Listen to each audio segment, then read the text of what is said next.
Did you know that each 1 out of 4 citations in academic papers is usually wrong or misleading? Yes, that's true.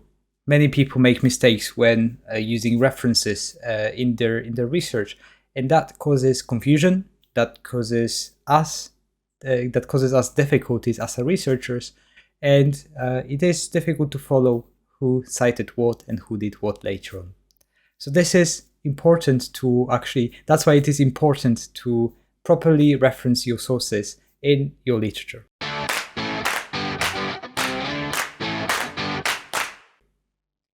So, well, today I wanted to talk about citation. So I did talk about citation on our blog previously and citation management systems, but I do want to talk about the 5 steps to properly reference your literature sources so that you don't get others confused, and more importantly, so that you don't get them angry. I know you can relate to that because it's true that when you find a source that you really, really need, and then you go to that original source, and then you realize that it's wrong, the data is not there, or the source doesn't exist. So this is, very confusing. I personally find it very irritating when people use wrong references. And that's why I wanted to give you this video. That's why I wanted to give you the 5 steps to actually properly reference your sources so that you help others find the references that you actually used. So here are the 5 steps that I'm going to talk about are actually the definition of the management strategy. You need to also decide on your referencing style. The next step is keeping track of your references. Of course, you need to make sure that you know where your references are from. Then you need to use your references properly, right?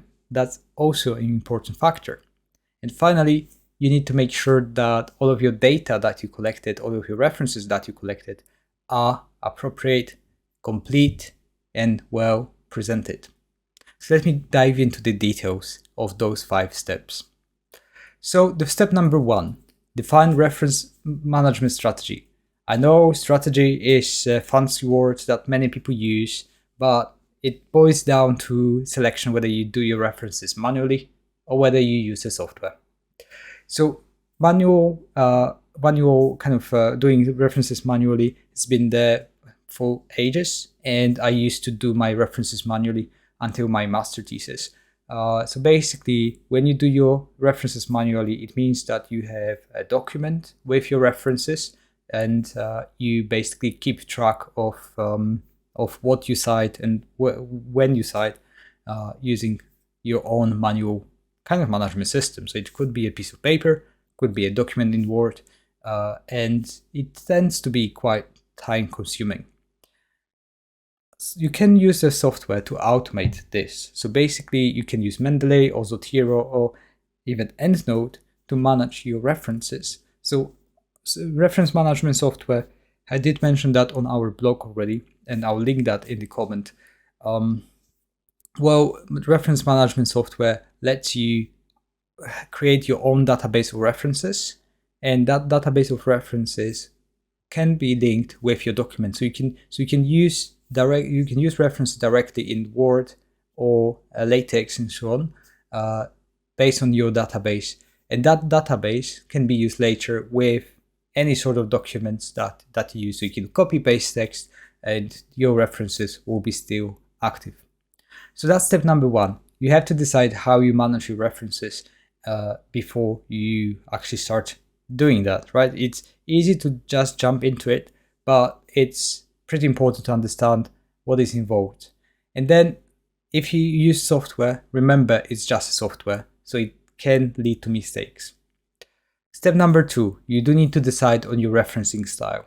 So this is usually predefined depending on the guideline that you need to follow. So if you're writing a thesis, your university might actually have a guideline and requirement to use a specific referencing style.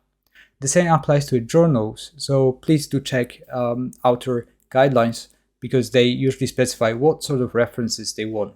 If they don't specify it, please do check different the already published papers, because you will be able to see what sort of references other people used.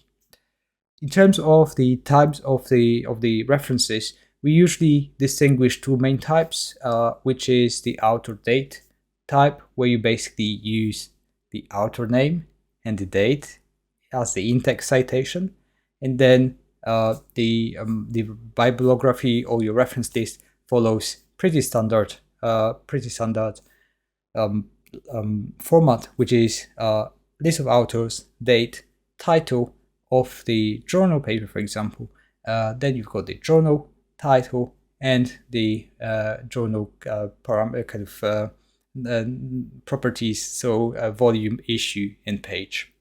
Of course, different documents will be cited differently, so please do refer for detailed. For details, you might need to find a detailed guideline on each type of the referencing. So that was auto-date referencing style. We do also have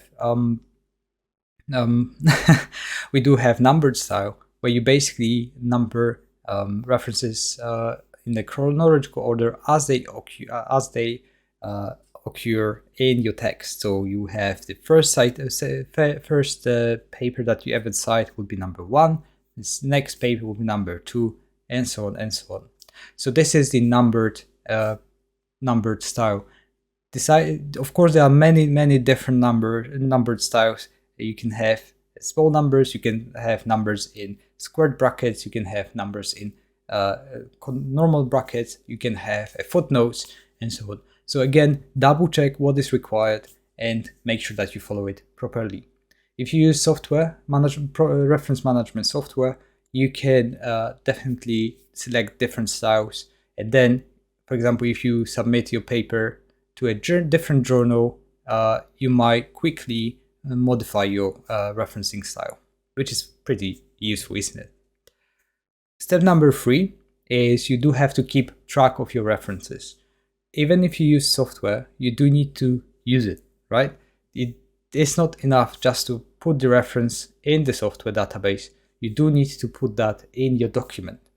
What I mean by this is whenever you copy a passage, for example, so that you save it for later, you do have to link to it. So basically, the easiest way is if you copy something into your document, or if you write down something based on another text or another source, you do have to put a reference next to it so that you don't lose that connection, so that you don't lose that source. If you use or modify figures, tables, data, anything basically from literature that's already is there, you do need to link to it. So to keep track of your sources, make sure that you develop a habit of directly linking to the sources once you used them, or once you make any notes. Even if you created a table with a list of sources, do link that with your software, or do link that with your manual management system, so that it's pretty easy to keep track of your references. Step number 4 is to use references properly. So we have different types of references. I'm not talking about referencing style here. I do talk about in-text citations and then reference list, or even footnotes. So in-text citations or references is where you actually put them at the beginning or at the end of the sentence. So for example, if I were quoting some of my papers, I would say Hanak et al. Say 2022 have stated that, and then the sentence that I want to write. I can also write the sentence first, so I can say that carbon capture is one of the most recognized technology for reduction of carbon dioxide from coal-fired plants, and then at the end of that sentence, I can put a bracket and say Hanak et al. 2022. Okay, so use your references properly. You can use footnotes as well, depending on how the referencing style is. So footnote will be, say, a sentence that you want to write. A footnote, say it's a 1, and then the reference in the footnote. Finally, you would have the reference list or bibliography at the very end of your text, where you basically list all the references that you use in the text. Make sure that you update your bibliography each time you change something in your text, you add new reference, and so on.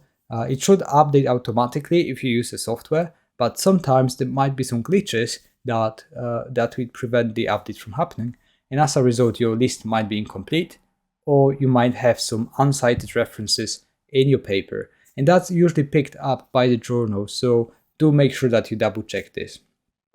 And step number 5, which is basically links and builds of what I've just said.